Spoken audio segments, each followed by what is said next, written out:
over, gang. Frankly, it was over before it ever started.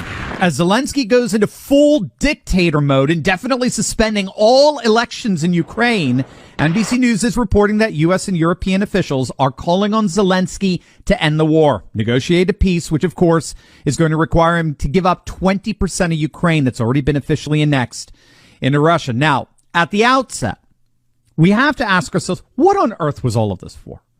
These last several months of death and destruction. What on earth was all of it for? If you don't know, several months back, Israel's former Prime Minister, Naftali Bennett, claimed the United States and the UK actually blocked an agreement to end the war in Ukraine.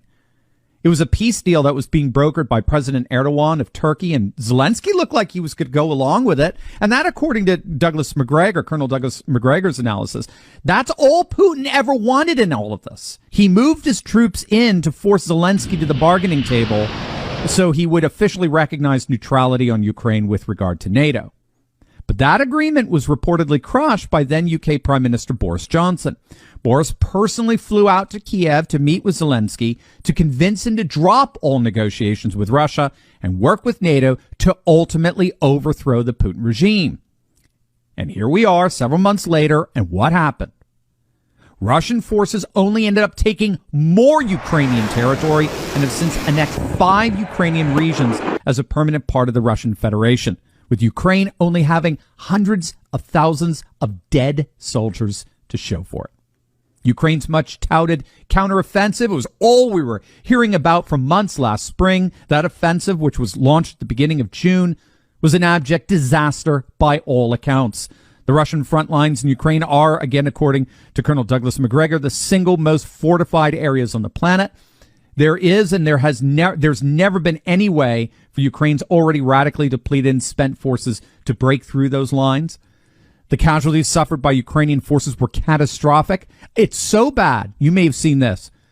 The average age of Ukrainian soldier right now is 43.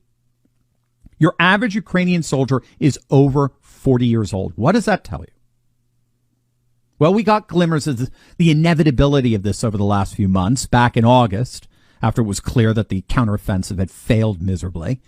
A NATO official openly admitted that Ukraine would most likely have to cede territory to Russian forces if they were ever going to plausibly end up joining NATO.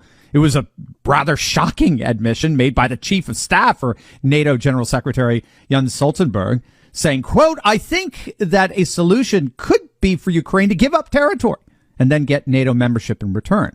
It was the saying of the quiet part out loud. He was severely reprimanded for having said it. But as it turns out, that is exactly, according to this NBC report, that is exactly what NATO officials are now saying to Zelensky. We also had a sense things weren't going so well at their last NATO meeting. You all, of course, remember that excruciatingly humiliating photo of Zelensky being visibly shut out from the NATO club, as it were.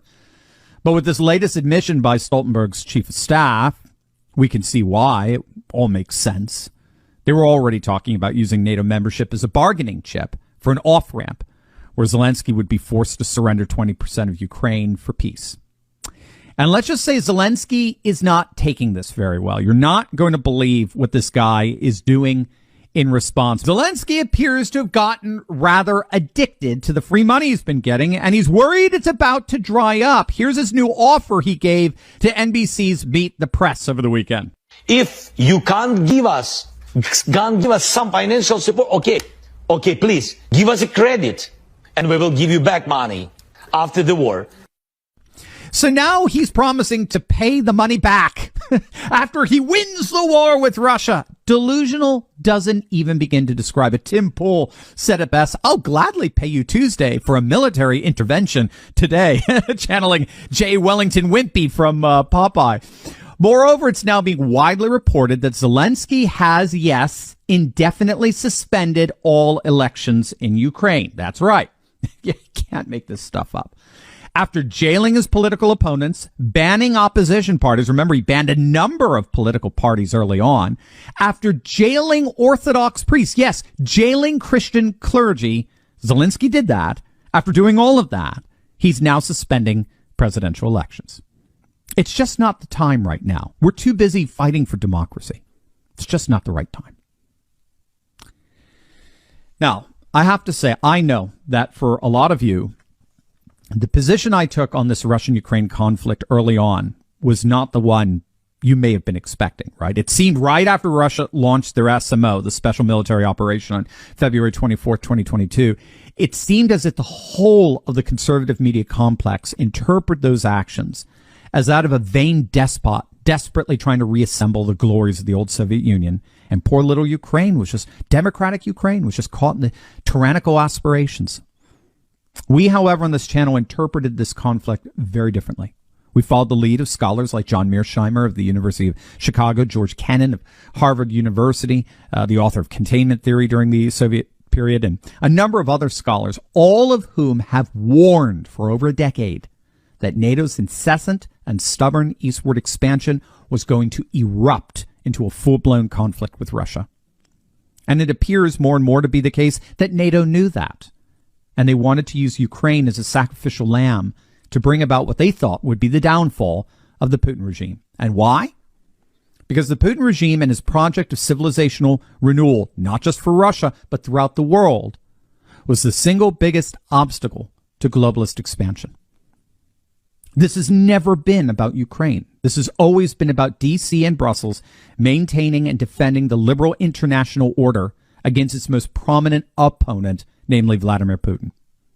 That has been the consistent position of this channel since February of 2022. And I've argued for these last several months that the hopes of regime change in Russia are absolutely foolhardy and futile. And that's precisely because the liberal international order is over. A new conservative civilizational world is rising. Now, with NATO officials admitting that the Ukraine war is lost, they are, however, inadvertently admitting that they have lost that liberal world order as well. Are you ready to join the resistance? Because I'm leading a group of dedicated, courageous patriots who can lead a spearhead into the heart of the secular globalist establishment. We punished Bud Light and Target-driven CNN and the legacy media to near bankruptcy, forced BlackRock to backtrack on ESG, and now we're seeing our conservative-dominated Supreme Court ending affirmative action and protecting religious liberty.